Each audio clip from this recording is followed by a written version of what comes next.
Good morning बच्चों, आज आपको एक बार फिर से स्वागत है। क्लास 6 to 10 मैथ सब्जेक्ट के लिए आप सब्सक्राइब कर लीजिए अलौकिक स्टडी पॉइंट और साथ ही साथ बेल आइकन भी प्रेस कर लीजिए ताकि आपको टाइम टू टाइम नोटिफिकेशन पहुंचता रहे।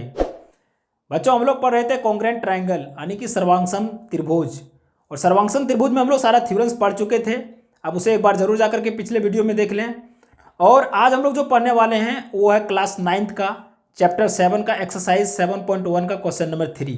क्वेश्चन नंबर 1 और 2 हम लोग पढ़ चुके हैं। आप उसे भी जा करके देखें ताकि आपको और आगे आने वाला नेक्स्ट क्वेश्चंस आपको अच्छी तरह से समझ में आ जाए, है ना। तो आइए हम लोग क्वेश्चन नंबर 3 को देखते हैं। इसमें क्वेश्चन और फिगर ये दोनों दिया हुआ है ना। अब हम लोग इसको हमको देखना है कि क्वेश्चन क्या कह रहा है और फिगर क्या कह रहा है। ये दोनों से हम लोग रिलेट करते हैं। इसमें एक एक चीज़ को हम लोग समझते हैं और एक एक चीज़ समझ करके हम लोग आगे बनाते हैं। बनाना कोई बड़ी बात नहीं है, बनाना आसान होता है ना। लेकिन फिगर को समझना सबसे बड़ी बात होता है। ज्योमेट्री में सबसे इंपॉर्टेंट होता है फिगर को समझना। तो मैं सबसे पहले आपको फिगर समझाता हूँ, उसके बाद देखिएगा क्वेश्चन 5 सेकेंड 10 सेकेंड या तो मुश्किल से 1 मिनट के अंदर में क्वेश्चन बन जाता है। लेकिन आप अगर फिगर समझ गए हैं तो सबसे पहले आप आइए, क्वेश्चन को समझने से पहले आप फिगर और क्वेश्चन को दोनों रिलेट कीजिए। क्वेश्चन कह रहा है ना, A D and B C are equal perpendicular to A line segments A B. बच्चों, यहीं पर क्वेश्चन में ट्विस्ट है। यहां पर क्वेश्चन को आप समझिएगा। कह रहा है कि ए डी और बी सी ये दो लाइन है ना, और ये भी जो है परपेंडिकुलर है। और बात क्या किया है, इक्वल परपेंडिकुलर। मतलब ध्यान दीजिए, अगर वो यहां पर है तो वो से जो ये परपेंडिकुलर पड़ रहा है तो ये 90 डिग्री का यहां भी बना रहा है और ये 90 डिग्री का यहां भी बना रहा है। ये दोनों इक्वल परपेंडिकुलर है ना। ये इक्वल हो गया। अब देखिए इसमें और क्या दिया हुआ है। इसमें दिया हुआ है बी सी और डी, ये आपस में इक्वल दिया हुआ है। और क्वेश्चन प्रूफ क्या करने बोल रहा है, कह रहा है कि सो दैट सी डी, ये जो सी डी लाइन है वो बाइसेक्ट करना है आपको किसमें, ए बी को, है ना। ये जो सी डी लाइन है वो ए बी से बाइसेक्ट कर रहा है। तो बच्चों, आप क्वेश्चन बनाने से पहले आपके दिमाग में आंसर क्लियर होना चाहिए कि हमको इस चीज को लाने के लिए, यानी कि ये बी को अगर बाइसेक्ट करेगा तो इसका मतलब है कि क्या चीज, वो डी और वो सी दोनों आपस में इक्वल होना चाहिए। अगर आपस में इक्वल होगा तभी तो ये दोनों को इक्वल भाग में डिवाइड करेगा, वो ये और वो बी को, है ना। बाइसेक्ट का मतलब क्या हो रहा है कि 2 इक्वल पार्ट्स में डिवाइड करना। तो 2 इक्वल्स पार्ट में डिवाइड कब करेगा, जब वो जो लाइन है इसको 2 भाग में डिवाइड कर दिया जाए। तो इसको हम लोग को प्रूव करना है कि ओ डी जो है वो ओ सी के इक्वल है। वो डी और वो सी आपस में अगर इक्वल हो जाता है तो हम लोग क्लियरली कह सकते हैं कि ए बी जो है वो बाइसेक्ट कर रहा है सी डी ने। तो आइए सबसे पहले हम लोग देखते हैं इसमें क्वेश्चन में दिया क्या हुआ है। तो सबसे पहले लिखते हैं यहाँ पर गिवन, है ना, angle B equal to angle A equal to 90 degree, है ना। ये इक्वल परपेंडिकुलर है, क्लियर। और इसमें क्या दिया हुआ है, इसमें दिया हुआ है B C equal to D, ये चाहे तो ये डी ये आपस में इक्वल है।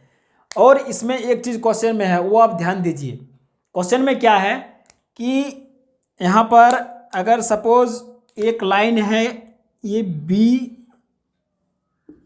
और ये है ये, एक अदर लाइन यहाँ पे क्रॉस कर रहा है ना, ये अदर लाइन क्रॉस कर रहा है। तो इसका मतलब है कि 2 लाइन क्रॉस कर रहा है। ये यहाँ पे C है, ये D है। बच्चों, मैं लाइन एंड एंगल्स के वीडियो में मैं क्लियर किया हूँ कि जब 2 लाइन आपस में इंटरसेक्ट करता है तो वो अपोजिट एंगल जो होता है वो इक्वल होता है ना। तो उसी प्रकार से हम लोग यहाँ पर देख रहे हैं कि ये फिगर में है, इधर 90 डिग्री है, ये भी 90 डिग्री है, ये 2 ट्राइंगल आपस में बन रहा है। लेकिन और कुछ इसमें दिख रहा है। वो क्या दिख रहा है कि 2 लाइन भी है, एक लाइन है ये बी और एक लाइन है सी डी जो कि इंटरसेक्ट कर रहा है, कहाँ पे, वो पे कर रहा है।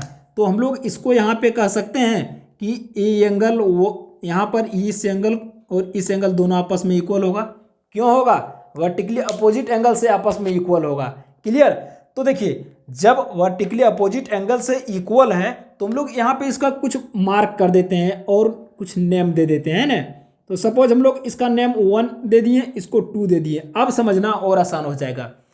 अब आप लोग फिगर देख करके कह सकते हैं कि सर ये जो है कौन से क्राइटेरिया से कॉन्ग्रुएंट होगा, है ना।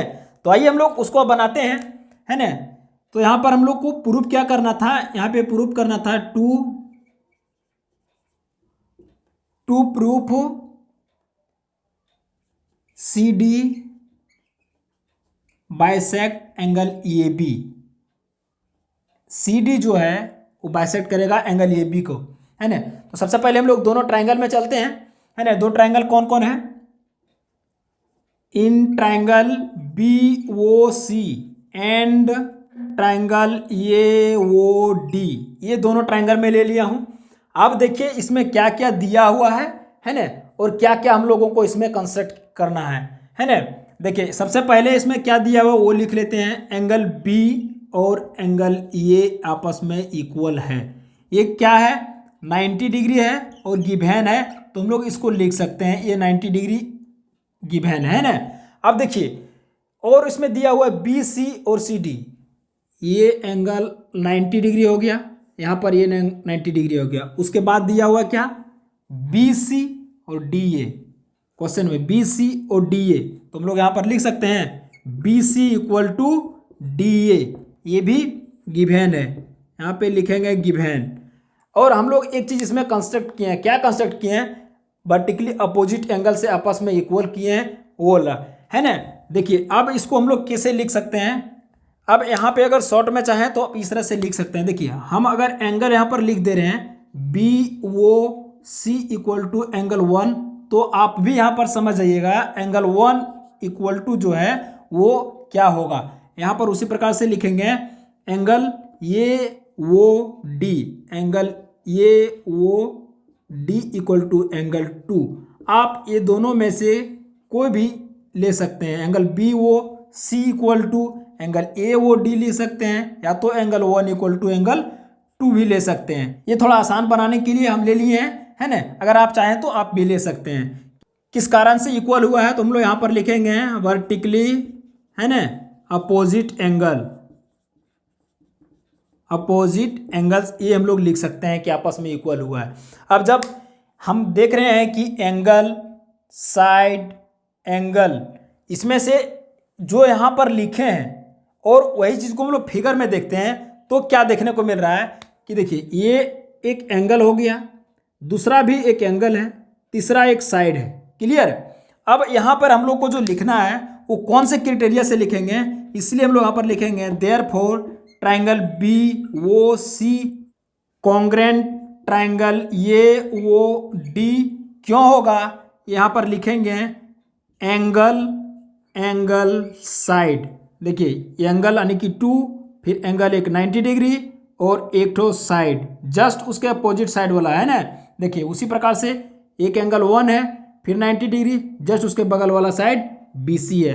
तो एंगल, एंगल, साइड क्राइटेरिया, है ना, ये क्राइटेरिया से आपस में इक्वल हो गया।